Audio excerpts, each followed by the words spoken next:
Well, that's still right there, so just bear with me for a second. Okay, I think I can get that off of there.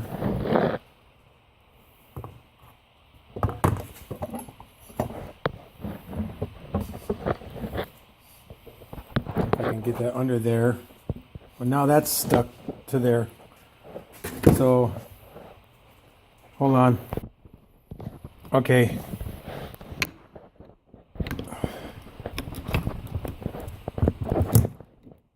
Got it. Whew, I better get this dish away from my tools before anything else gets stuck to it. This thing is awesome though. Look at my tool bench. You see the... Can you see this particle board? It's actually stuck there. You can't slide it. So if you can find this little, what's it called? Performance tool dish. It might be the one at Harbor Freight. It's not the free one, because I have some of those. They don't stick that hard. But anyway, my wrench is free. And now my pry bar is free. So I'll be back again. Come on. I said I might do some serious tool reviews. I'm still not sure about that because I haven't left the other one on there long enough to see if anybody responded to the possibility. But over the years, I have this cheesy plastic thing that I throw everything that comes apart into here. All the little screws and things I disassemble before I throw them away, for example. Or when I had my trash business, people would throw things away and sometimes I would fix them. Other times I would just disassemble them for the hardware and then throw the rest away. And over the years, I've found a lot of things that have come in very handy. But then eventually you just have to buy some nuts and bolts from Harbor Freight or from wherever. And I'll probably get 1,000 and something nut and bolt storage center before too long. But this is a recent purchase from Harbor Freight. I've spent literally decades with an air hose wadded up wherever it lands. That's on my front air outlet, and it's on my motorcycle. We use it out in the driveway, and I just got tired of it. I decided I want something on a retractable reel. I have mountain bikes, I have regular bicycles to air up, and the neighborhood kids are always wanting air, and I thought, it's time for me to have an air hose reel. This bench grinder has served me well. It was given to me as a gift, and it takes forever to spin down. The bearings are so good, and it works great. My welder is a Lincoln, and it is convertible to a MIG, but I never did it because I found that flux core suits me just fine.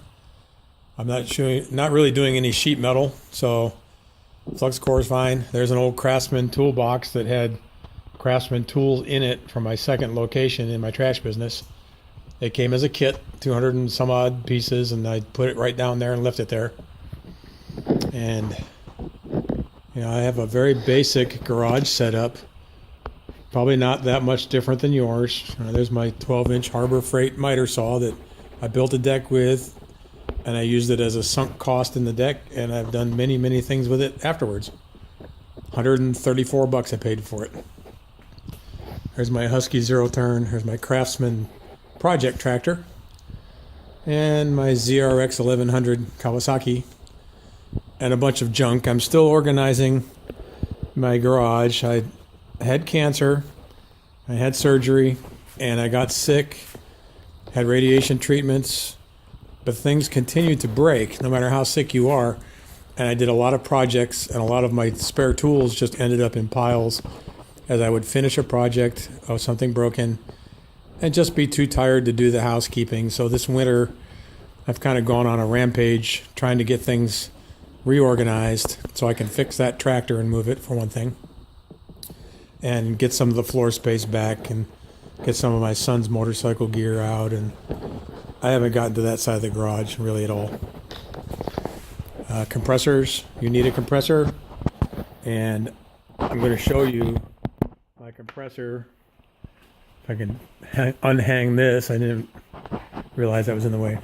I've had this since 1996. It's a Coleman of all things. PowerMate MagnaForce, 80 gallons, 6.5 horse, 2-stage compressor. It does everything I need. It's about 17 CFM at 125, and it's a 175 PSI compressor. And it just has lots of air. Does everything I ever wanted.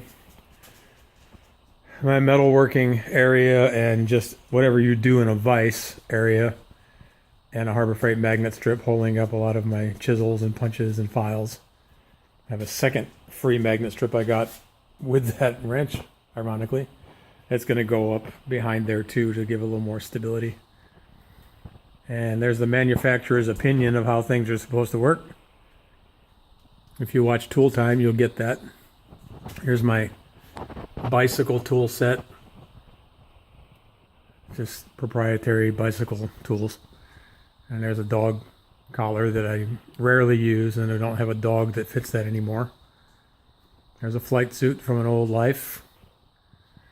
And there's some more winter flying gear from an old life. And you can see that the things that I buy are carefully chosen. There's a Poulin Pro pole saw, and I bought it for a specific use, again as a sunk cost to do a job that would have cost me hundreds of dollars, and it's still going strong after 5 years. I have another Poulin Pro chainsaw that I bought for the same reason. It's still going strong after 5 years. 6 years on that one, sorry. And I have a Porter Cable drill press. I bought it Lowe's, excuse me. Some of this other stuff isn't mine. We have a Husky walk behind trimmer, which is the way to go when you're old like me. And then you have this from Harbor Freight. I highly recommend that. It's very comfortable and it's very cheap. 20 bucks. And there's one of those Harbor Freight free trays at the bottom. So when I check this to see if you can hear it, I sure hope you can, because I'm not doing the greatest job of keeping my mouth near it. This is another kind of an intro to my garage, maybe to let you know that I am a regular guy, and I have been a mechanic on my own stuff for decades. And my garage may look like yours in a lot of ways. So if you want to see some tool reviews, and maybe a motorcycle review here and there, and a lawnmower review, and maybe a halogen light review, and a homemade carb sync tool review, get around. But I like doing things myself, and if you like that, just like and subscribe and leave some comments about what you want to see, and I'll try my best to do it.